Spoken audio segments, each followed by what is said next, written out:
वन्दे अहं श्रीगुरु श्रीयुतपदकमलं श्रीगुरून् वैष्णवांश्च श्रीरूपं साग्रजातं सहगण रघुनाथान्वितं तं सजीवं साद्वैतं सावधूतं परिजनसहितं श्रीकृष्णचैतन्यदेवं श्रीराधा कृष्णपादान् सहगण ललितान् श्रीविशाखान्वितांश्च निगमकल्पतरोर्गलितं फलं शुकमुखाद् अमृतद्रवसंयुतं पीबत भागवत रसमालयं मुहुरहो रसिका भुवि भावुकाः श्रूयतां नित्यं गीयतां मुदा चिन्ततं भक्त्या चैतन्यचरितामृतम् अजानुलम्बितभुजौ कनकावदातौ संकीर्तनैकपितरौ कमलायताक्षौ विश्वम्भरौ द्विजवरौ युगधर्मपालौ वन्दे जगत्प्रियकरौ करुणावतारौ वाञ्छाकल्पतरुर्भश्च कृपा सिन्धुभ्य एव च पतितानां पावनेभ्यो वैष्णवेभ्यो नमो नमः। हरे कृष्ण कृष्ण कृष्ण हरे हरे, हरे राम राम राम हरे हरे। श्री गुरु प्रेमानंद निताई गौर हरि हरि।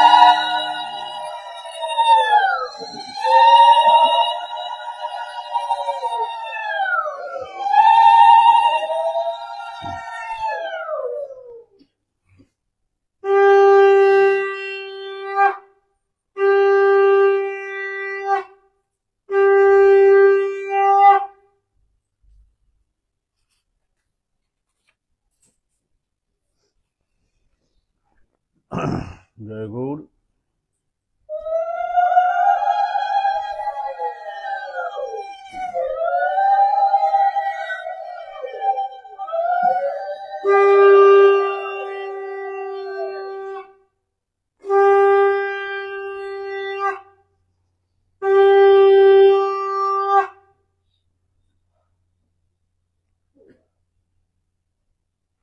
আমাদের বড় সৌভাগ্য, আমরা আজ সকলে সমবেত হয়েছি শ্রী রাধা মাধবের মন্দির প্রাঙ্গণে। তিথিটা উত্তম একাদশী তিথি। মহাপ্রভু বিধান দিলেন এই একাদশীকে বলা হয় হরিবাসর। তা হরিবাসর দিনে আমাদের কি কর্তব্য, কি করা উচিত? এই যে হরিবাসর, এটাকে বলা হলো মাধব তিথি, হরিভক্তি জননী। এই একাদশী ব্রত ইনি হরিবাসর বলে কথিত হন এবং এই হরিবাসর তিথিকে মাধব তিথি বলা হয়, মানে গোবিন্দের অত্যন্ত প্রিয় তিথি। যত তিথি রয়েছে তার মধ্যে সব থেকে প্রিয় তিথি এই একাদশী তিথি, মাধব তিথি বলা হয়। মহাজন বলছেন শ্রীহরিবাসরে একাদশীর দিন আমরা সময়টা কি করে কাটাবো? মহাপ্রভু বিধান দিচ্ছেন, শ্রীহরিবাসরে হরি কীর্তন বিধান। বিধানটা কি, নিয়মটা কি, হরিবাসর পালন কি করে করব? উত্তর দিলেন শ্রীহরিবাসরে হরি কীর্তন বিধান। হরিবাসর রাত্রিটা কীর্তন করে তার নাম জপের মাধ্যমে কাটাতে হবে। অর্থাৎ হরিকথার মাধ্যমে ভগবত কথা, ভগবত কীর্তন, তার সেবন, পূজন অর্চনের মাধ্যমে দিনটা কাটাতে হবে। অন্যদিন তো করবই, নিত্য করছি। এই বিশেষ তিথি একাদশী তিথি, তিথিতে আমাদের বিশেষ করে ভগবত কথায়, সেবায়, চিন্তনে, মননে যেন হরি থাকেন। একাদশী তিথিতে যেন আমার চিন্তন মনন সবকিছুর বিষয় থাকেন শ্রী গোবিন্দ ভগবান, এটাই তিথির নিয়ম। পদকর্তা প্রেমানন্দ দাস খুব সুন্দর পদ বলছেন যে আচ্ছা আমরা পৃথিবীতে কেন এসেছি, পৃথিবীতে। তিনি বলছেন, এমন কি লাগি আইলি ভবে, এমনও জনমে হরি না ভজিলি, সে তুই মানুষ কবে, মানুষ আকার হইলে কি হয়, করহ ভূতের কাম, নহিলে বদনে কেন না বলহ শ্রীকৃষ্ণ গোবিন্দ নাম, পাখিরে যে নাম লয়লে লয়, সুখ সারি আদি কত, তুমি যে ইহাতে আলস্য করহ, এ হয় কেমন মতো, দিবস রজনী আবল তাবল পেঁচাল পারিতে পারো, তাহার মধ্যে কখনো কেন কি শ্রী গোবিন্দ বলিতেন আরো, ভজিব বলিয়া কহিয়া আহিলি, ভুলিলি কি সুখ পেয়ে, বুঝিনু আবার সমন নগরে, নরকে মজিবি যে, বদন ভরিয়া হরি বল যদি, ক্ষতি না হইবে তাই, কহে প্রেমানন্দ, তবে যে নিতান্ত এড়াবে কৃতান্ত দায়। পদকর্তা প্রেমানন্দ দাস বলছেন, ওগো মানুষ, তুমি যদি কৃতান্ত মানে জমের হাত থেকে মুক্তি পেতে চাও, তোমাকে একটা কাজ করতে হবে, বদন ভরে হরি বলতে হবে। বদন ভরিয়া হরি বল যদি, তোমার কোনো ক্ষতি হবে না। যদি ভগবানের নাম বেশি করে করো, লাভই হবে, ক্ষতি হবে না। বদন ভরিয়া হরি বল যদি, ক্ষতি না হইবে তাই। বেশি কথা বলা উচিত নয়, কিন্তু ভগবানের নাম করতে পারো, করা উচিত। বদন ভরিয়া হরি বল যদি, ক্ষতি না হইবে তাই। তাই বলছেন, এমন কি লাগিয়া আইলে ভবে, পৃথিবীতে তুমি এসেছো, কেন এসেছো একবার ভেবেছো? কি জন্য এলে?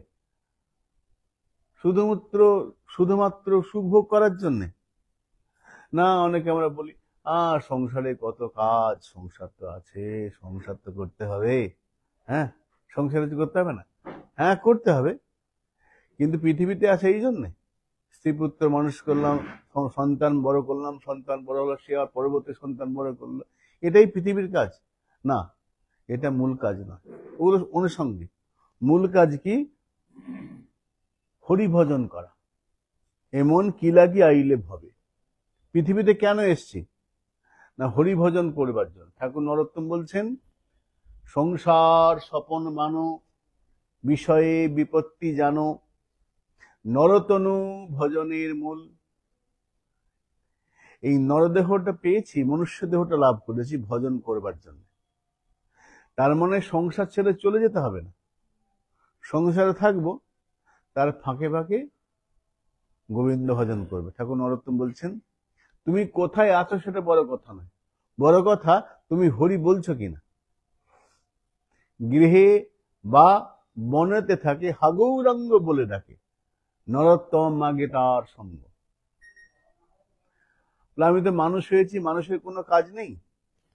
তো বলছেন যে মনুষ্য আকার হইলে, তোমার আকারটা মানুষের মতো, কিন্তু ভেবে দেখো, তুমি কি আকার মনুষ্যের মতো, নামও মানুষের মতো, কিন্তু তুমি কি মানুষের কাজ করছো? দেখতে আকৃতি মানুষের মতো, কিন্তু কাজ কি মানুষের মতো করছো? বিচার করো। বিচারও করিয়া মনে ভক্তিরস আস্বাদনে, বিচার না করলে তুমি কুল পাবে না। ভক্তিরস আস্বাদন করতে গেলে তোমাকে বিচার করতে হবে। নয়, মানুষ তো কিছু সমাজের প্রতি কর্তব্য, দেশের প্রতি কর্তব্য তা আছেই। হ্যাঁ, আছে। এখন প্রশ্ন হলো, মানুষ কাকে বলে? মনুসংহিতায় মনুষ্যত্বের লক্ষণ দিচ্ছেন। মানুষ কাকে বলে? দুটো চোখ, নাক, হাত, পা, এই তো মানুষ না। এটা মানুষ নয়। তাহলে অমানুষ শব্দটা আসতো না। অমানুষ বলি না আমরা, এই ছেলেটা অমানুষ, মানুষ হলো না। যদি মানুষ হলে এটাই, তাহলে অমানুষ শব্দটা আসতো না। অমানুষ আছে মানে মানুষ এবং মানুষ দুটো, অমানুষ দুটো ভাগ আছে। কখন মানুষ অমানুষ হয়, কখন মানুষ মানুষ হয়, কখন মানুষ দেবতা হয়। লোকটা না দেবতা, তুলনা হয় না। আমরা বলি না, কি ভালো লোক, দেবতা। তো একই মানুষকে আমরা দেবতা বলছি, আর অমানুষও বলছি, পশু বলি। কোন কোন ক্ষেত্রে বলা হয়? তো মনুসংহিতায় মনু বলছেন, মত্তা কর্মাণি শিব্যতি ইতি মনুষ্য। মানুষ কাকে বলে? যে বুঝে শুনে কাজ করে, কোন কাজটা করতে হবে, কোনটা করা উচিত নয়, এটা বোঝে। মত্তা কর্মাণি শিব্যতি, যে কাজটা সে করছে সেই কাজ করা তার উচিত কি উচিত নয় এটা বোঝে। যে না বুঝে করে সে অমানুষ। পশুর কোনো বোধ বুদ্ধি থাকে না, কিন্তু মানুষের বোধ আছে। মহানম্রত যে বলছেন, পশুতে মানুষের পার্থক্য কোথায়? একটা কুকুর মনে করো, সে সোজা থাকে, কখনো উপর দিকে ঘাট তুলতে, তার ঘাট শরীরটা গঠনটা এমন উপর দিকে তাকাতে পারে না, কিন্তু মানুষ উপর দিকে তাকাতে পারে, উপরের দিকে দৃষ্টি দিতে পারে। পশু সোজা, পশু পারে না। পশু শুধু নিজের খাবারটাই বুঝে। কুকুর খাওয়ার পরে তিনজন ঝাঁপিয়ে পড়লো। মানুষ কি করে? ক্ষুধার্ত, আচ্ছা তুই আগে খা, আমি পরে খাবো, তুই খা। কুকুর বা অন্য পশু আহার ছেড়ে দেবে না, মানুষ ছেড়ে দেয়। কেন? না, মানুষের বিবেক বোধ আছে, আমার থেকে ক্ষুধার্ত বেশি। এই মত্তা কর্মাণি শিব্যতি, কোনটা করা উচিত, কোনটা উচিত নয়, কোনটা ন্যায়, কোনটা অন্যায়, কোনটা ভালো, কোনটা মন্দ, এটা বুঝে যে কাজ করতে পারে তাকে বললেন মানুষ। মত্তা কর্মাণি শিব্যতি। কিরকম? নীতিশাস্ত্রে একটা দৃষ্টান্ত দিচ্ছেন, যে একটা জঙ্গলে, গভীর জঙ্গল, সেখানে একটা গাছে বান্দর বসে থাকে, আর একটু দূরে, জঙ্গলে একটু গভীরে, সেখানে সিংহ থাকে। তো কোনো মানুষ যদি ভুলক্রমে জঙ্গলে ঢুকে পড়ে, বান্দরটা বলে, এই খবরদার, এখানে ঢুকো না, ওখানে সিংহ আছে, ঢুকো না, বলে বলে দেয়। তখন যারা বুদ্ধিমান, তারা, বান্দর বলছে, তারা যায় না। সিংহটা 2-4 দিন শুনেছে, বলে, এই তুই তো খালি লোককে উপদেশ করি, খবরদার আমার বিরুদ্ধে বলবি না। তো বান্দর শোনে না, বলে। একদিন একটা লোক জঙ্গলে ঢুকেছে, বান্দরটা বলে, খবরদার যেও না, সামনে কিন্তু সিংহ আছে, দোসরাজ সিংহ আছে, তোমায় কে ফেলবে। বললে খালি বেকার কথা বলে, আমি জঙ্গলে সিংহ কি করবে। লোকটা গুরুত্ব দিল না বান্দরের কথা। আরে বান্দর উল্টা পাল্টা বলছে, বান্দরকে গুরুত্ব দিল না। কিছু দূর যাওয়ার পর দেখছে সিংহ বসে আছে। এরে ঠিক বলেছে তো। লোকটা উল্টো দৌড়ে আরম্ভ করেছে, সিংহ ধাওয়া করেছে। লোকটা দৌড়ে দৌড়তে এসে গাছে উঠে পড়েছে, ভাই আমাকে বাঁচাও। তো বান্দর, আগে তো বলেছিলাম যে ওখানে যেও না, তুমি না আমাকে শুনলে না, বিশ্বাসই করলে না আমাকে। আমি তো আগেই বলেছিলাম তোমাকে যে যেও না, এখন তো আমাকে বাঁচাও। ঠিক আছে, উপরে উঠে এসে সিংহ গাছে উঠতে পারে না, উঠে পড়, এসে যাও। তো সিংহ, সিংহের ভয়ে মানুষটা একদম উঠে পড়েছে। বান্দর, তুমি আরো আমার উপরের ডাল উঠে যাও, কারণ আমি ইচ্ছে মতো লাফাতে পারবো, তুমি পারবে না, তুমি একটা ভালো জায়গায় চলে যাও, নিরাপদ জায়গা। মানুষটা উঁচুতে উঠেছে, ঠিক বাঁদরটা যেখানে বসে তার একটু উপরের ডালে বসেছে। সিংহ বলল, বেটা, দুটোকে একসঙ্গে পেয়েছি, মানুষও পেয়েছি আর বান্দরও পেয়েছি, কোনো না কোনো সময় তোরা তো নামবি, আর যদি না নামিস, ঘুমে করে পড়ে যাস, আমি আজকে এখান থেকে নড়ছি না, একটাকে খেয়ে তবে যাবো। সিংহ বসে পড়ে গাছের তলায় বসে পড়েছে, নীতি কথার মধ্যে ভারী সুন্দর আছে, বসে পড়েছে। সিংহটা বসে পড়েছে, একটাকে তো খাবোই আজকে। আর তুই খুব বড় বড় জ্ঞানের কথা বলিস, বাঁদরটা, তুই খুব জ্ঞানের কথা বলিস, ওখানে যাও না, ওটা করো না, আজকে দুটোকে একটা খাবোই। বসে থাকো। বসতে বসতে রাত্রি গভীর হয়েছে, মানুষটা বলছে ঘুম পাচ্ছে। বান্দর বলল, নিশ্চিন্তে ঘুমাও তুমি, আমি আছি। তো না, প্রথম মানুষটা, বান্দর বললো, আমার ঘুম পাচ্ছে, তুমি ঘুমাও, আমি জেগে আছি। বান্দরটা ঘুমিয়েছে। তখন সিংহটা মানুষ, আরে ও তো একটা পশু, তুমি কি বসে আছো, ওকে ধাক্কা দিয়ে ফেলে দাও, তাহলে কি হবে। বলে, আমি তো বলেছি একজনকে খাবো, যে কোনো একটা খাবো, তো ওকে ফেলে তুমি সেফটি হয়ে যাবে। ও যদি পড়ে দেয়, আমি বাঁদরটা খেয়ে চলে যাবো, তোমাকে আমি কিছু ক্ষতি করবো, ওকে ফেলে দাও। আর না হলে তুমি যদি পড়ে, তখন তোমায় খাবো। খাবো তো বটে একটাকে, তুমি ওটা ধাক্কা দিয়ে ফেলে দাও বান্দরটাকে। মানুষ তো বুদ্ধি খাটাচ্ছে, ঠিকই বলেছে, এই বাঁচলে আমি তো বাঁচবো, এই যদি মরে যায়, একে মারলে আমি যদি বেঁচে যাই, আমি তো সেফটি হয়ে যাবো, নিরাপদ হয়ে যাবো। তখন বললো ঠিক বলেছে, উপরে ডালে বসে পা দিয়ে এক লাথি মেরেছে, বাঁদর ঠস করে পড়ে গেছে, আর পরেই পরে একদম সিংহের খাবার মধ্যে পড়েছে। সিংহ খাপাত করে ধরেছে, সিংহ ধরেছে, বেটা বান্দর খুব জ্ঞানের কথা, বড় বড় কথা বলিস, এবার তোকে পেয়েছি, এবার তোকে খাবো। বান্দর দেখলো আমি তো বিপদে পড়ে গেছি, আমি ওকে বাঁচালাম, ও তো আমাকে ফেলে দিল বিপদে, আমি ঘুমিয়ে পড়েছিলাম, আমাকে ধাক্কা দিয়ে ফেলে দিয়েছে। তো বান্দর বুদ্ধিমান, বান্দর বলছে এক কাজ করো, দেখো সিংহ, তুমি এক কাজ করো, তুমি আমার খেতেই পারো, কেন খাবে না, খেতেই পারো, কিন্তু আমার শরীর তো এইটুকু শরীর, তোমার ভালো করে পেট ভরবে না, বরঞ্চ আমাকে ছেড়ে দাও, আমি উপরে কেউ ধাক্কা দিয়ে ফেলে দিই, তাহলে তোমার পেট ভরে, এতদিন তুমি মনুষ্য খেতে পারো না আমার জন্য, আমি কি ধাক্কা দিয়ে ফেলে দেবো, তাহলে ও তুমি পেট ভরে খাবে। সিংহ বলে হ্যাঁ এটা ভালো বলছে, তোর সঙ্গে এরকম বেইমানি করেছে না, হ্যাঁ যা তুই যা। তো তখন বাঁদরকে ছেড়ে দিয়েছে, বাঁদর এক লাফে উপরে উঠে গেছে, উঠে গেছে, বাঁদর উঠে গেছে। এবার সিংহ যদি ধাক্কা দিয়ে ফেলে ওটাকে, বলছে তুই বললে হবে, আমি তো ফেলবো না। বলে কেন? বলে ওর না হয় বিবেক নেই, আমার তো বিবেক আছে, আমি ওকে ফেলবো না, ও আমার সাথে বেইমানি করেছে, আমার বিবেক বলছে ওকে ফেলা, ও তো বিপদে আমাকে আশ্রয় চেয়েছে, আমি আশ্রয় দিয়েছি, তো কৃতজ্ঞতা একটা গুণ, কারো উপকার পেলে উপকারটা মনে রাখতে হয়, এ রাখেনি, কিন্তু আমি তো আশ্রয় দিয়েছি, যে আশ্রয় দেয় তার একটা গুরুত্ব আছে, আমি ফেলবো না। তো বান্দরটাকে ফেললো না মানুষকে। এখানে কি হলো, হতে পারে বান্দর পশু, তার মধ্যে বিবেকটা আছে, মনুষ্যত্ব আছে। মনুষ্যত্ব কি না, কৃতজ্ঞতা, অহিংসা, অচৌর্য, এইগুলো মনুষ্যত্বের গুণ। ধর্মস্য পঞ্চলক্ষণম, ধর্মকে মেনে যে চলে সে মানুষ, ধর্মকে যে মানে না সে অমানুষ। ধর্মে না হীনা পশুভি সমানা, আহার নিদ্রা ভয় মৈথুনানি সামান্যমে তৎপশুভি নরানাম। আহার নিদ্রা ভয় বংশবৃদ্ধি, এগুলো পশুরা আছে, মানুষেরা আছে, চারটে আছে, আহার নিদ্রা ভয় মৈথুন, এই চারটে পশুর আছে, মানুষের আছে। তাহলে পশুতে মানুষের পার্থক্য কোথায়? মানুষের বিবেক রয়েছে, ধর্মবোধ, কোনটা ধর্ম, কোনটা অন্যায়, কোনটা অধর্ম, কোনটা ন্যায়, কোনটা ভালো, কোনটা মন্দ, এই বোধ আছে মানুষের, এই বিচার করে সে কাজ করে, তাই সে মানুষ। যদি বিচার তার থেকে লোপ পেয়ে যায়, সে অমানুষ হয়ে যাবে। মত্তা কর্মাণি সিদ্ধাতি, যে কর্মটা করে বুঝে করে, না বুঝে করে না, বিবেক দিয়ে বুদ্ধি দিয়ে যে কাজ করে সে হলো মানুষ। একটি প্রসঙ্গ আছে,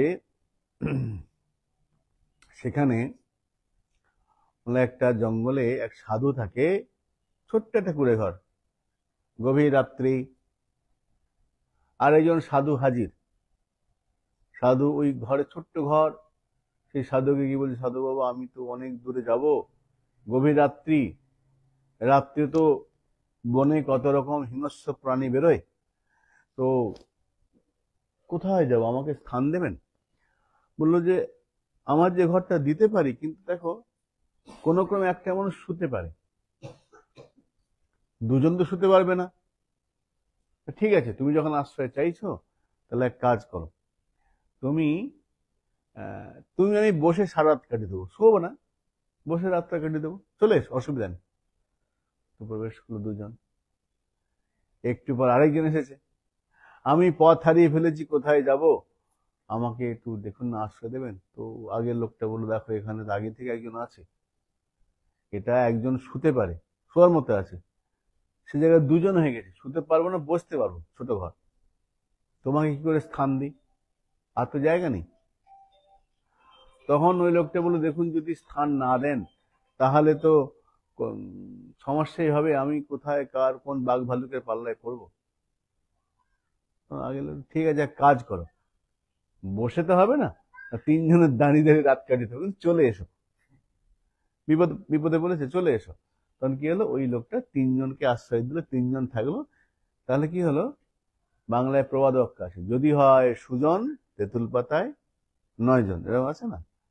মানে যদি সৎ লোক হয়, ভালো লোক হয়, তাহলে তার অসুবিধা কোথাও হবে না, ছোট্ট জায়গাতে ব্যবস্থা হয়ে যাবে।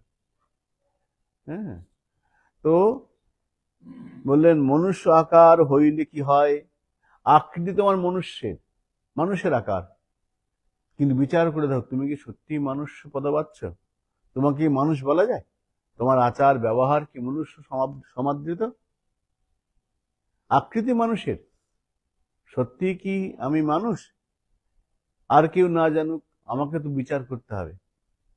আমার পিতামহ বলতেন যে কানা মনে মনে জানা, আমি কতটা ভালো মন্দ আমি জানি, আর কেউ না জানুক, আমি জানি আমি কি, আমার ভিতরে কি দোষ আছে আমি জানি। অন্য লোক বলতে পারবে না, আমি অন্য লোকের সামনে ভালো মুখোশ পরে যাবই। আমি যখন অন্য কাছে যাই তখন একটা মুখোশ পরে ফেলি, ভালো মুখোশ, খুব ভালো লোক না, এমন ব্যবহার করি আমি খুব ভালো লোক, কিন্তু আমি যে কি এটা আমি জানি, আর কেউ জানবে না, আর ভগবান জানে। তো আকৃতি মানুষের, আমি কি সত্যি মানুষ না? কেন? করহ ভূতের কাম, আকৃতির শরীরটা মানুষের শরীর, তোমার কাজটা ভূতের কাজ, করহ ভূতের কাম। বলে কি ভূতের কাজ করলাম? আমি তো ভালো কাজই করছি, সংসার মন দিয়ে সংসার করছি, ভালো করে সংসার করছি না। নইলে বদনে কেন না বলো শ্রীকৃষ্ণ গোবিন্দ নাম। তো সংসার করা কি নয় ভালো নয়? হ্যাঁ ভালো, সংসার যা কাজ করো, কিন্তু মুখে তো কখন জব করব সময় পাই না, মনে তো করি, ইচ্ছা তো হয়, সময় পাই না। কিছু না পারো, মুখে তো নাম করতে পারো। মুখে তুমি সংসারে কাজ করছো করো, রান্না করছো করো, ঝাড় দিচ্ছ দাও, নাম করতে থাকো। বললেন যে নহিলে বদনে কেননা বলো শ্রীকৃষ্ণ গোবিন্দ নাম। নাম কি করতে হবে?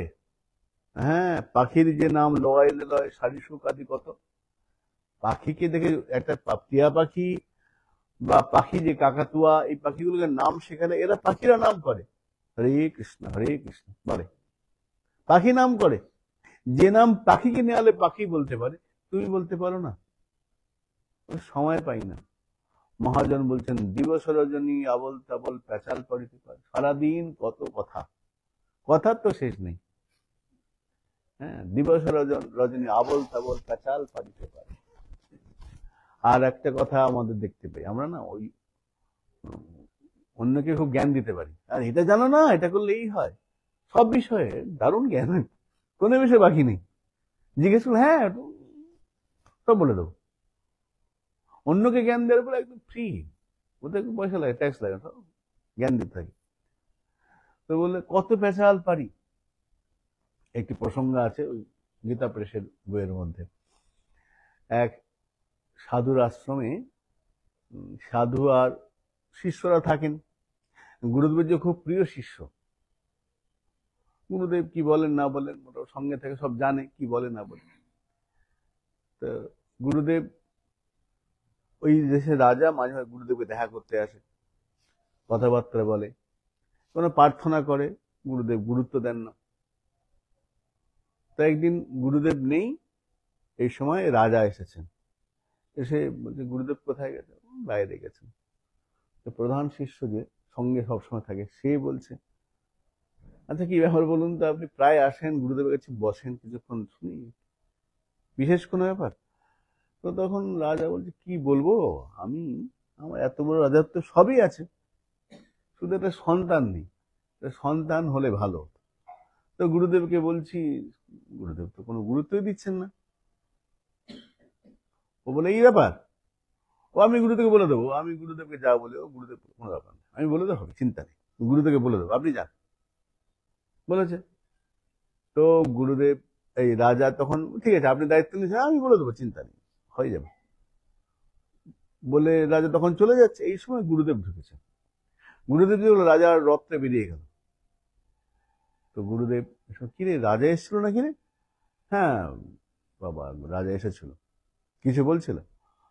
হ্যাঁ, এসে দুঃখ করছিল রাজার ছেলে নেই, তো এত বড় রাজত্ব কে ভোগ করবে? তো উনি আমাকে বললেন, আমি বলেছি গুরুদেবকে কথা, আমি বলেছি যে আমি আপনাকে বলে দেবো, ব্যবস্থা হয়ে যাবে। তো গুরুদেব দেখুন না, এত করে এতবার আসছে, একটু কিছু বলে দিন না।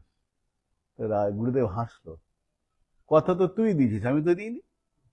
তুই কথা দিয়েছিস না, তোকে আদেশ করেছিল কথা দেওয়ার জন্য, আমি তো দিইনি। তার মানে শোন, তুই কথা দিয়েছিস আমি গুরুদেবকে বলে দেবো, হয়ে যায়, ব্যবস্থা হয়ে যাবে, তাহলে তুই রাজার ছেলে হয়ে যা। আমি কি করে যাব? না, তুই সামনেই মরবি, মরে রাজার ছেলে হবি। গুরুদেব বলে, কেন? আমি তো কথা দিইনি। আমার এতবার আসছে, আমি কিন্তু বলিনি হ্যাঁ ছেলে হবে, যাও দেখছি, আমি বলেছি? আমি বলিনি। যাবে, রাজা বারবার আসছে, তুই যখন কথা দিয়েছিস তাহলে তোকে রাজার ছেলে হয়ে যেত।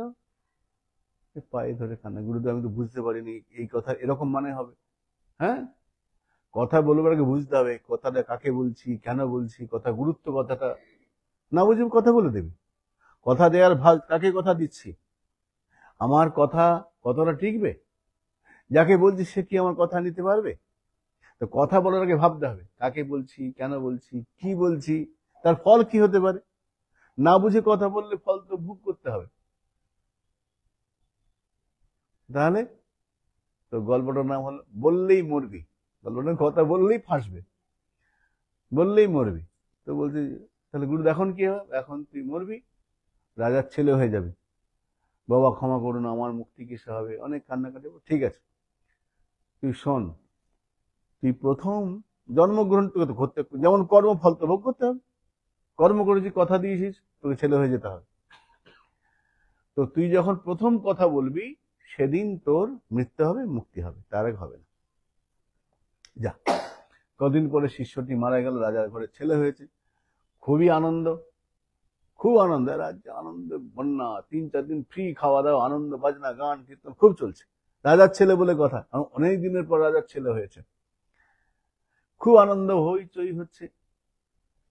দিন যায়, মাস যায়, অন্নপ্রাশন হলো, নামকরণ হয়ে গেল। ছেলে 2 বছর বয়স, ছেলে সবই ভালো, সব ভালো, ছেলে কথা বলে না, মৌন। 2 বছর, 3 বছর, 4-5 বছর কথা বলে। জ্যোতিষী আনা হলো, গুণ বুঝতে তো পারছি না, সবই তো লক্ষণ ভালো, এ তো খারাপ কিছু নেই, ভালো লক্ষণ। কিন্তু কেন কথা বলছে না আমরাও বিচার করে পাচ্ছি না। কথা তো বলা উচিত। 6, 7, 8 কথা বলে না। 8 বছর ছেলের বয়স, কথা বলে না। সবাই খুশি, রাজার মন খারাপ, প্রজারাও খুশি, প্রজারাও দুঃখী। কেন? রাজার ছেলে একটা হলো, কথা বলে না, পরবর্তী রাজা আমাদের, কিন্তু কথা তো বলে না। খুব চিন্তায় পড়ে গেছে। বেশ কিছুদিন গেল, তারপরে যখন 10 বছর বয়স, একজন সাধু এলো, এসে বলে কাজ করো রাজা, তুমি তোমার ছেলেকে একটু জঙ্গলে পাঠাও, জঙ্গলে ঘুরতে যাক, ওখানে গেলে অনেক সময় মন মাঝে ভালো হয়ে যায়। পশু পাখি এ তো মানুষের মধ্যে আছে, পশু পাখি, গাছের পাতা, পরিবেশ, প্রকৃতিতে গেলে অনেক সময় ভালো হতে পারে, মানুষের মনে পরিবর্তন। পাঠাও। তো রাজা 2জন দেহরক্ষী পাঠালো, রাজপুত্র জঙ্গলে গেছে, এদিক ওদিক ঘুরছে, সঙ্গে 2জন দেহরক্ষী। প্রকৃতি খুব সুন্দর শোভা, রাজপুত্র খুব ভালো লাগছে, খুব সুন্দর, খুশি, হাসি হাসি মুখ, ঘুরছে। হঠাৎ একটা পাখি কু করে ডেকে উঠেছে। যেই পাখিটা কু বলে ডেকেছে, সঙ্গে সঙ্গে দেহরক্ষী তীর মেরেছে, মারতেই তীর বিদ্ধ হয়ে পাখিটা পড়ে গেল মাটিতে। যেই মাটিতে পড়েছে, রাজার ছেলে হেসে বলেছে, কথা বললেই মরবি, কথা বলেছিস কি মরেছিস, আড়ালে ছিলি ভালোই ছিলি, যেই কু বলে ডাকলি সে মরলি, তো মরলি, কথা বলা উচিত নয়, কথা বলেছিস কি মরেছিস, মরে গেছে। যেই বলেছে কথা বললে, আরে রাজপুত্র আপনি কথা বলতে পারে, আচ্ছা আবার চুপ, কথা বলে শুনে বলে চুপ। ওরা যে না আপনি কথা বলতে পারেন, আমরা শুনেছি পরিষ্কার। তখন হ্যাঁ হ্যাঁ হ্যাঁ, তুই শুনেছি? হ্যাঁ আমি শুনেছি, যুবরাজ কথা বলতে পারে, আপনি কথা বলতে পারেন। ও আবার চুপ, কোনো কথা বল, চুপচাপ হয়ে গেছে। ওরা চলুন ফিরে যেতে হবে, রাজাকে খবর দিতে হবে। রাজপুত্র কিন্তু রাজ্যে ফিরে এলো। মহারাজ মহারাজ, দারুণ খবর, আনন্দ সংবাদ। কি? মহারাজ যুবরাজ কথা কি বললি? কথা বলেছে? আরে 10 বছর ধরে আমার ছেলে কথা বলে না। না আমরা নিজে কেন শুনেছি, বিশ্বাস হচ্ছে না। না মহারাজ, এই শুনেছিস না, হ্যাঁ আমি শুনেছি, দুজনেই শুনেছি। রাজা বলল, যদি আমার ছেলে কথা বলাতে পারিস আমি 1,00,000 টাকা পুরস্কার দেবো, যা চাইবি দে, 1,00,000 টাকা উপরন্তু দেবো, কিন্তু কথা বলাতে হবে। রাজপুত্রকে ডেকেছে, দেহরক্ষী, আপনি কথা বলুন, জঙ্গলে কথা বলেছেন, বললেন কথা বললে মরবি, আবার বলুন। ও চুপ থাকবে, শুনতেই পাচ্ছেন। এবার দুবার তিনবার পায়ে ধরছি, কথা বলুন, নাহলে মহারাজ কিন্তু আমাদের শাস্তি দেবে। ও আর শোনে না, চুপচাপ। তখন রাজা বলল, আচ্ছা আমার সঙ্গে চালাকি, বদমাইশ করে টাকা নেবার বুদ্ধি, এই এই দুটো ফাঁসিতে চলা, দুলাদ তুলে দে ফাঁসিতে, দে তুলে দে। রাজা লোক বন্দি করতে এসেছে। তখন যেই রাজা বলেছে দে ফাঁসিতে ঝুলিয়ে দে, তখন রাজপুত্র বলছে, বলেছিলাম বললেই মরবি। কথা বলেছি কি বলেছে, ফেটেছে। রাজা শুনে ফেলেছে, আরে এই মাত্র আমার ছেলে কথা বললে, বললেই মরবি, বললো তো। সবার সাথে, হ্যাঁ মহারাজ আমরাও শুনেছি।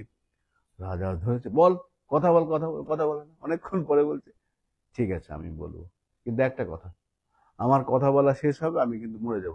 তার মানে, বলে ঘটনা বলি শুনুন। আপনার মনে আছে আপনি গুরুদেবের কাছে যেতেন মাঝে মাঝে?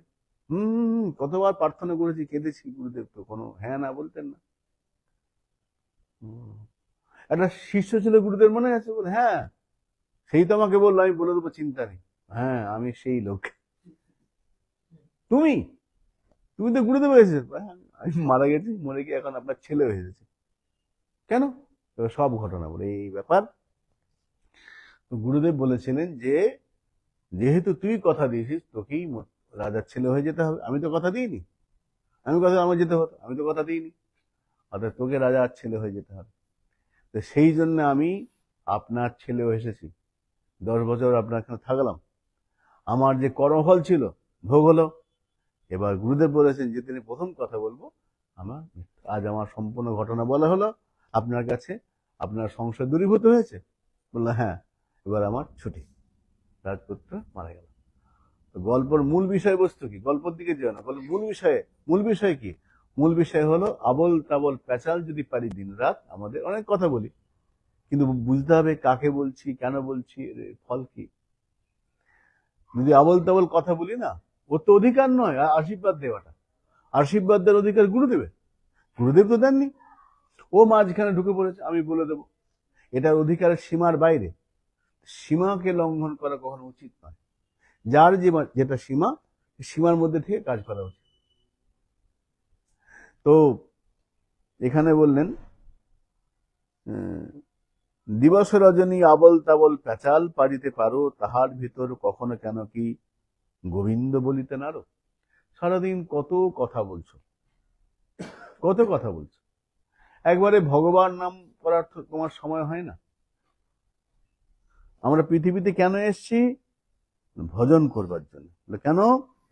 হরি না ভজিলি, হরি ভজন করো বলে এসেছি জগতে। তাহলে কি হলো? মানুষকে বললেন মাত্তা কর্মাণি শিব্যতি, যে কাজটা করবে তুমি, মানুষ মানে তুমি যে কাজটা করবে হিসাব করে করো। তুমি যে কাজটা করবে সে কাজ যেন তোমার শাস্ত্রসম্মত হয়। ইচ্ছা মতো করলে হবে না। আমার মনে হয়েছে আমি করলাম, ইচ্ছা মতো নয়, শাস্ত্র গুরুপদিষ্ট, শাস্ত্রে কথিত, গুরু কর্তৃক সমর্থিত এবং সাধু কর্তৃক আচরিত। যে কর্মটা শাস্ত্রে বলা আছে সাধুগণ আচরণ করেন, এবং যে কর্মটা গুরুদেব সম্মতি দিয়েছেন, এই তিনটে মিলিয়ে আমার কাজ করতে হবে, আমাকে বিচার করতে হবে। আমি যে কথাটা বলছি, কাজটা করছি, হ্যাঁ আমার স্বাস্থ্যসম্মত তো? আমি অশাস্ত্রীয় কোনো কথা বলছি না তো? আমার আচরণ অশাস্ত্রীয় হয়ে যাচ্ছে না তো?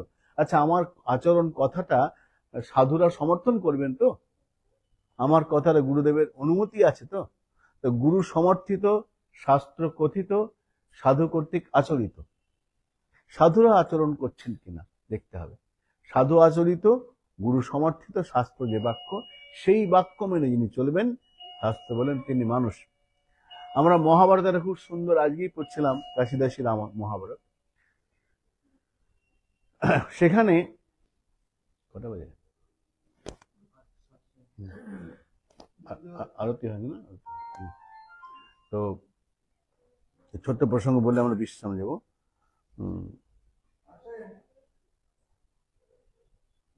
কাশিদাসী মহাভারতে একটা প্রসঙ্গ আছে যে একবার দেবাসুর যুদ্ধ হচ্ছে, দেবাস অসুরদের সঙ্গে দেবতাদের যুদ্ধ। দেবতাদের গুরু বৃহস্পতি এবং দৈত্যদের গুরু কি নাম? শুক্রাচার্য। দৈত্যদের গুরু শুক্রাচার্য, দেবতাদের গুরু হচ্ছেন বৃহস্পতি। জোর যুদ্ধ, যত অসুর যুদ্ধে মারা যায় শুক্রাচার্য সমস্ত অসুরদের আবার পুনর্জীবন দিয়ে দেন। দেবতারা চিন্তায় পড়ে গেল, আমরা এত যুদ্ধ করছি কিন্তু শুক্রাচার্য সব শিষ্যকে অসুরকে বাঁচিয়ে দিচ্ছে, আবার তারা পুনর্দম যুদ্ধ করছে, কি করে সম্ভব? তখন বিচার করে দেখা গেল যে দৈত্যগুরু শুক্রাচার্য বিচার জানেন, একটা মন্ত্র জানেন, তার নাম সঞ্জীবনী বিদ্যা, সঞ্জীবনী মন্ত্র। মরে গেলেও আর সঞ্জীবন করা যায়, বাঁচানো যায়, সেই বিদ্যা শুক্রাচার্যের কাছে আছে।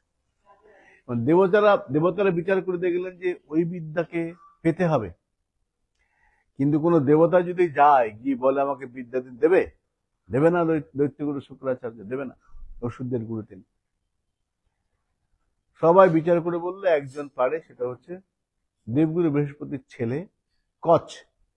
কচকে বলল তুমি পারবে, তুমি গিয়ে ওই সঞ্জীবনী বিদ্যা শিখে আসো। তো দেবগুরু বৃহস্পতির ছেলে কচ তিনি এলেন দৈত্যগুরুর কাছে। যাবার সময় দেবতারা বলছেন এক কাজ করবে, তুমি হতে পারো দেবগুরুর সন্তান, যখন তুমি যাচ্ছ শুক্রাচার্যের কাছে তাকে গুরু বলে স্বীকার করে মানবে, গুরুবৎ সেবা করবে, এবং তার থেকে বেশি সেবা করবে তার কন্যা দেবযানী। কেন? শুক্রাচার্য মেয়েকে খুব অত্যন্ত ভালোবাসে। দেবযানী প্রসন্ন হলে বাবা খুব তাড়াতাড়ি প্রসন্ন হয়ে যাবে। সরল সাধু লোক শুক্রাচার্য। কচ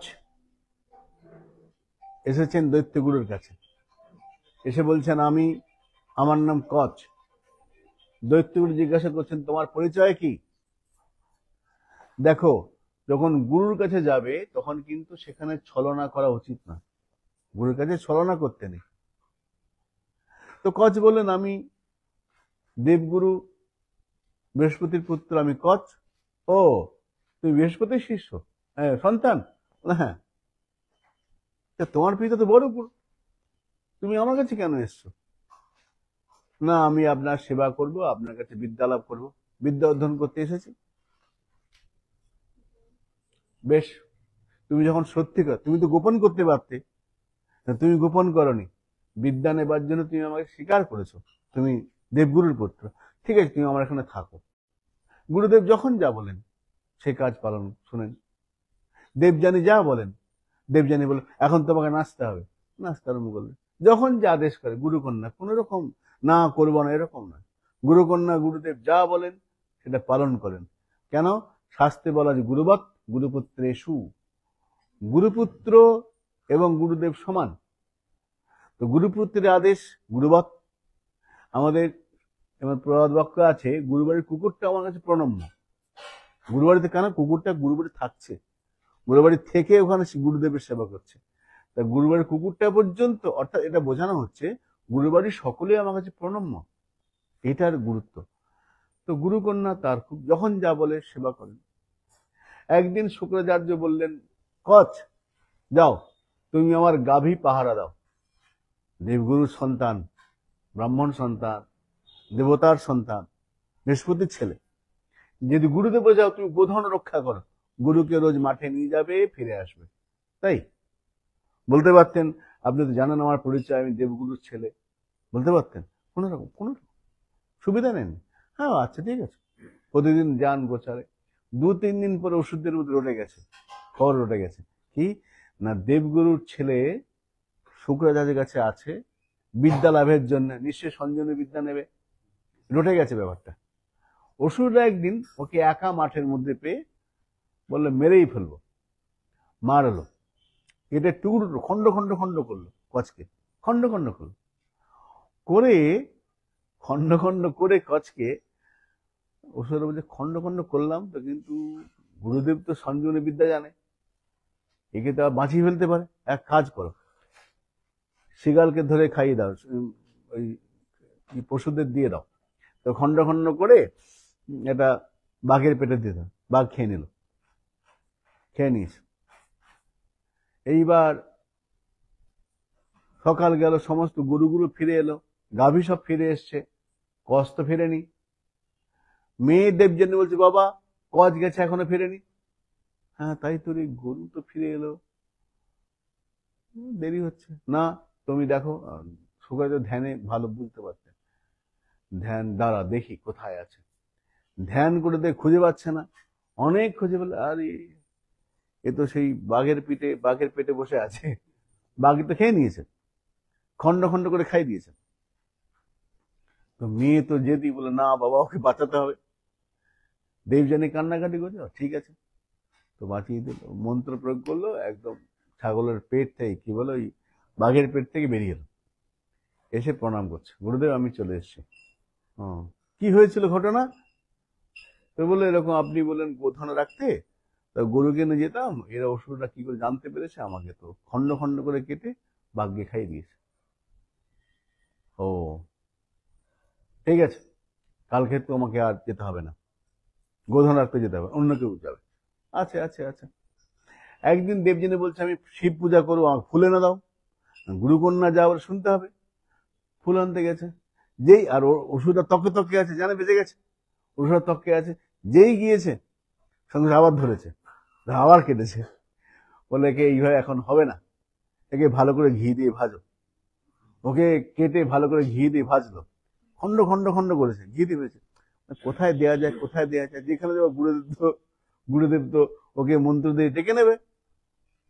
কি করে তখন এক অসুরের বুদ্ধি, দুষ্ট বুদ্ধি, বলে এক কাজ করো, এই সুরার মধ্যে একে ওই মাংসটা দিয়ে দাও, গুরুদেবকে খাইয়ে দাও। গুরুদেব সুরা খায়, সুরার মধ্যে ওই কচের মাংস দিয়ে ভেজে সুরার মধ্যে দিয়ে গুরুদেব খাই দিয়েছে। সুরা খেতেন, খেয়ে নিয়েছেন, সুরা মানে মদ খেয়ে নিয়েছে। খাওয়ার পরে সকাল হয়ে সন্ধ্যা হলো, ছেলের খবর নেই, মেয়ে কান্নাকাটি, তাই তোমার ছেলে গেল, শিষ্যটা গেল কোথায়? ধ্যানে বসলো, আরে সর্বনাশ, আরে কচ আমার পেটে কি করে এলে? গুরুদেব ওরা আমাকে কেটে খন্ড খন্ড করে ভেজে সুরার সঙ্গে আপনাকে খাই দিয়েছে, আমার পেটে চলে এসছো? হ্যাঁ। তো বললো, দেখ, মেয়েকে বললো, দেখ মহা সমস্যা, এই অসুর মহা দুষ্টু। গেল, বলে ওকে কেটে খন্ড খন্ড করে মদের সঙ্গে দিয়ে আমার পেটে খাই দিয়েছে। তো বললো, মেয়ে বলে আমি অত জানি না, ওকে বাঁচাতে হবে। বললো, ওকে বাঁচাতে গেলে আমি তো মরে যাবো, ওকে বাঁচাতে গেলে আমাকে মরতে হবে, তা তো আমি জানি না। তো কচকে তখন শুক্রাচার্য বলছে, না কাজ করতে পারবে? বলুন। বলে আমি এই বিদ্যাটা তোমাকে বলছি, পেটের ভিতরে কথা হচ্ছে গুরুদেবের সঙ্গে শিষ্যের পেটের মধ্যে গুরুদেব ঢুকে, এই গুরুর পেটের মধ্যে শিষ্য ঢুকে পড়েছে। বলে আমি তোমাকে এই বিদ্যা দিচ্ছি, এটা বিদ্যার দ্বারায় তুমি বেরিয়ে আসবে, কিন্তু আমার মৃত্যু হবে, তুমি বেঁচে এই বিদ্যাটা আমাকে বাঁচিয়ে দেবে, পারবে? বলে হ্যাঁ গুরুদেব পারবো। তো তখন ওই বিদ্যা ওকে দিলেন, সঞ্জীবনী বিদ্যা, এতদিন দেন, এবার দেয়া হলো। এবার যথারীতি নিজে হাতে খড়গ দিয়ে নিজের মস্তক খণ্ডন করলেন, কচ বেরিয়ে এলো, বেরিয়ে এসে গুরুদেবকে বাঁচিয়ে দিল, বাঁচিয়ে দিয়ে সঞ্জীবিত বিদ্যা অধিকার হয়ে গেছে। বেশ কিছুদিন পরে গুরুদেব বললেন বিদ্যা অধ্যয়ন হয়ে গেছে, কিন্তু গুরুদেব অনুমতি দেয়নি। বৃহস্পতিকে বললেন, কচ বলছেন, গুরুদেব আমার তো বিদ্যা শেষ। বললেন হ্যাঁ, বিদ্যা অধ্যয়ন কমপ্লিট, তাহলে আমাকে দেবলোকে ফিরে যেতে হবে। বলে হ্যাঁ যাও, চলে যাবেন। এবার দেবযানী ধরেছে, তুমি যেতে পারো না। বলে কেন? আমি তোমাকে ভালোবাসি। দেবযানী বলছেন, আমি তোমাকে ভালোবাসি। কচ বলছে, আমি তো তোমাকে ভালোবাসি না। কেন? বলে আমি একটা কাজের জন্য এসেছিলাম। আর একটা ভালো করে বোঝো, তুমি আমি ভাই বোন। কি করে ভাই বোন? বলে তুমি হচ্ছ পিতার ঔরসজাত সন্তান, পিতার রক্ত থেকে তোমার জন্ম হয়েছে, আর তোমার পিতার জ্ঞানের থেকে আমার জন্ম হয়েছে। শিষ্য মানে গুরুদেবের জ্ঞানজ পুত্র, শব্দজ নাদজ পুত্র বলা হয় শিষ্যকে। শিষ্য পুত্র, কিন্তু কিরকম জ্ঞানজ বা নাদজ শিষ্য পুত্র। তা আমি গুরুদেবের শব্দজ পুত্র, মন্ত্রজ পুত্র, মন্ত্র থেকে আমার জন্ম, মন্ত্র পেয়েছি বলে আমি শিষ্য, না তো শিষ্য নই। তা মন্ত্র সম্পর্ক আমার সঙ্গে গুরুদেবের। শুধু তাই নয়, আমি তোমার পিতার পেটে এতদিন ছিলাম, সহোদর হলো না? সহোদর মানে কি? একই উদরে জন্মজাত, কি করে বিয়ে হবে? হবে না। দেবযানী তো নারী, অত বুদ্ধি নেই। আমাদের বাংলায় প্রবাদক স্ত্রী বুদ্ধি প্রলয়ন করি বলেছেন, অত বোঝে না। তখন কচ বুঝাচ্ছেন যে এটা হয় না। তখন দেবযানী যখন জেদ ধরলেন, বললো তুমি জেদ করতে পারো, আমি কিন্তু তোমাকে বোন হিসেবেই জানি, বোন হিসেবে ভাবিও। অভিশাপ দিলেন, তুমি এই যে আমার বাবার থেকে বিদ্যা নিয়েছো, এই বিদ্যা তোমার কাজে লাগবে না। কচকে অভিশাপ দিলেন, বিদ্যা নিয়েছো, কাজে লাগবে না। কচ বললেন হ্যাঁ লাগলো না, তাতে কি আছে, কিন্তু আমি যাদের বিদ্যা দেবো তাদের তো কাজ হবে, আমার হবে না, আমার বিদ্যা প্রয়োগ হবে না। কিন্তু আমি যখন যাদের শিখাবো আমার ছাত্র, সেখানে বিদ্যা কাজ করবে। তুমি যেটা অন্যায় করলে, বিনা কারণে বিনা দোষে অভিশাপ আমাকে দিলে, তোমায় অভিশাপ দিচ্ছি। কচ অভিশাপ দিলেন দেবযানী। কে অভিশাপ দিলেন? না, তুমি বিনা দোষে আমাকে অভিশাপ দিয়েছ, তোমার কখনো ব্রাহ্মণের সঙ্গে বিয়ে হবে না, তোমার বিয়ে হবে ক্ষত্রিয়ের সঙ্গে। উনি অভিশাপ দিলেন, কচ চলে গেলেন। দেবযানীর সঙ্গে বিয়ে হলো কার? ভাগবতে আছে যজাতি, যদুবংশ, ওই দেবযানী। ওইখানে এই প্রসঙ্গ মহাভারত সঙ্গে ওইখানে ভাগবতে কি মিলল। তো দেবযানী হচ্ছেন ব্রাহ্মণ কন্যা, শুক্রাচার্যের মেয়ে, বিয়ে হলো রাজা যজাতির সঙ্গে, নহুষের প্রথম পুত্র যজাতি। যাই হোক, ওইখানে আমরা কি দেখলাম? কচের সামনে প্রলোভন ছিল, কিন্তু কচ তার নিয়ম থেকে, আচরণ থেকে সরেননি, পদস্খলন হয়নি। কচ বলছেন যে আমি তোমাকে বোন দেখেছি, আমি তোমাকে স্ত্রী স্থানে বসাতে পারি না। মত্তা কর্মাণি শিব্যাতি, অর্থাৎ মানুষ যে কাজটা করবে তার কাজ যেন শাস্ত্রসম্মত হয়, সাধু কর্তৃক আচরিত হয়, গুরু কর্তৃক সমর্থিত হয়, তবে সেই কাজটা মানুষ মানে এই তিনটে আচরণ যার থাকবে, শাস্ত্রসম্মত, গুরু কর্তৃক সমর্থিত এবং সাধু কর্তৃক আচরিত। সাধু সমাজে ভাই বোনে বিয়ে হয় না সাধারণত, অন্য অন্য মতে হতে পারে, অন্য জায়গায় হয়, কিন্তু সনাতন ধর্মে হয় না, ভাই বোনে বিয়ে হয় না। তো এখানে বললেন মানুষ আকার হইলে কি হয়, করো ভূতের কাম।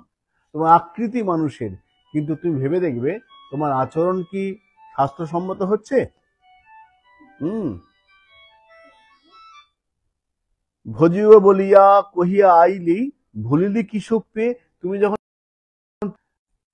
যখন কষ্ট আর সহ্য করতে পারে না, তখন ওই জীবাত্মা ভগবানকে বলে, ভগবান আমাকে পৃথিবীতে পাঠিয়ে দাও, আর পারি না, কথা দিচ্ছি এবার গিয়ে তোমাকে আগের জন্য ভজন করিনি, এবার ভজন করব, কথা দিচ্ছি। তাহলে মহাজন বলছেন ভজিও বলিয়া কহিয়া আইলে, তুমি কথা দিয়ে এসেছিলে ভজন করব, এখন যদি কৃষ্ণ ভজন না করো, তো কথা দিয়ে কথা না রাখার দোষ নয়? দোষ তো লাগবে। ভজিও বলিয়া কহিয়া আইলে, ভুলিলে কি সুখ পেয়ে। কেমন সুখ পেয়েছো তুমি, যে সুখে ভগবানের ভজনটা ভুলে গেলে? কি সুখ পেয়েছো? কেমন মহাসুখ পেলে ভজনটাকে ভুলে গেলে? পদকর্তা বলছেন বুঝিনু আবার সমন নগরে, নরকে যাইবি ধে ধে। বুঝতে পেরেছি, তুমি যে কাজ করছো না, তোমার তো আর ভজন হবে না, এবার তুমি আবার সেই নরকেই যাবে। কেন? নরক থেকে এসেছো কষ্ট পেয়ে, ওই কষ্টের মধ্যেই পড়বে। কেন? কথা দিয়ে কথা না রাখাটা একটা মহাদোষ। আর কথা যাকে তাকে দাওনি, ভগবানকে দিয়েছো। প্রভু এবার ভূমিষ্ঠ করে দাও, এবার ভূমিষ্ঠ হয়ে আমি তোমার ভজন করব, কথা দিয়েছো। তাই মনুষ্য জন্মের আমাদের উদ্দেশ্য কি না, কৃষ্ণ ভজিবাত্তরে সংসারে আইনু, মিছে মায়ায় বদ্ধ হয়ে বৃক্ষ সম হইনু। আমি কৃষ্ণ ভজবার জন্য সংসারে এলাম, কিন্তু এই যে মায়া, যে মায়াটা মিথ্যা, মায়া কখনো সত্যি না। মিছে মায়ায় বদ্ধ হয়ে বৃক্ষ সম হইনু। বৃক্ষ মানে গাছ, গাছের যেমন কোনো বোধ বিশেষ নেই, আছে খুব একদম ক্ষীণ। তো বৃক্ষ সম হইনু, বলে গাছ হয়েছে কি করে বুঝবো? বলে গাছে তো ফল ফুল হয়, আমি তো মানুষ, আমি তো বৃক্ষ নই। বলে হ্যাঁ, বৃক্ষের সঙ্গে সাদৃশ্য আছে। কোথায় কোথায় সাদৃশ্য? ওই যে বৃক্ষ সম হইনু ফলরূপে পুত্র কন্যা ডাল ভাঙি পড়ে। যেমন গাছের ডালে ফুল ফল হয়, সেই রকম আমাদের সংসার বড় হচ্ছে, ছেলে নাতি নাত বউ, বড় সংসার, আমার ভরা সংসার, দেখতে কি ভালো লাগে, ভরা সংসার। এটা দেখছো খুব ভালো, কিন্তু এটা কি, ওই ডাল ভেঙে পড়ে, ফলরূপে পুত্র কন্যা ডাল ভাঙি পড়ে। পদকর্তা বলছেন, যাদের জন্য মর ভেবে সে কি তোমার সঙ্গে যাবে? এত ভাবছো, আমি না ভাবলে কি হবে? যাদের জন্য মর ভেবে সে কি তোমার সঙ্গে যাবে? যাবে না। সেই প্রেয়সী দেবের ছড়া অমঙ্গল হবে বলে। যে লোকটাকে খুব ভালোবাসতো, লোকটা মারা গেছে, পুরানো হয়ে গেছে, কদিন পরে ফিরে এসেছি, বলে আমি এসেছি, তুমি খুশি? ওরে বাবারে, ভূত ভূত ভূত ভূত ভূত, এই ওঝা ডাক, এই জল ছড়া দে। আর যার জন্য এত ভাবছিলে কি হবে কি হবে, সে যখন চলে আসবে রিটার্ন ফিরে, হে ভূত ভূত ভূত, এই তান্ত্রিক ডাক, মুখ ঘর, গোবর ছড়া দে। কেন? না, সে ভূত হয়ে গেছে, সে ফিরে আসে, আর আমরা মেনে নিতে পারবো না। যার জন্য মরে হবে সে কি তোমার আপন হবে? সেই প্রেয়সী দেবে ছাড়া অমঙ্গল হবে বলে। তাই বললেন, বদন ভরিয়া হরি বল যদি ক্ষতি না হইবে তাই, কহে প্রেমানন্দ তবে যে নিতান্ত আরাবে কৃতান্ত তাই। যদি বাঁচতে চাও, পদকর্তা বলছেন, আর কিছু না পারো, তুমি সংসারে সারাদিন কাজ করো, নাম তো করতে পারো, ভগবানের নাম করো, বাজে কথা না বলে সময়টা নামে কাটাও।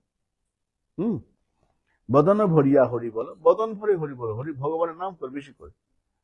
আজ আমাদের একাদশী ব্রত, ওতে আমরা একটু ভগবানের এই দিনটা যাতে ব্যর্থ না যায় খেয়াল রাখতে হবে। ঠিক আছে? হরি সে হরি বাসরে হরি কীর্তন বিধান। আমি একটা 5 মিনিট কীর্তন করি, তারপরে আমরা আরতিতে। শ্রী গুরু প্রেমানন্দ নিতাই গৌর হরি হরি।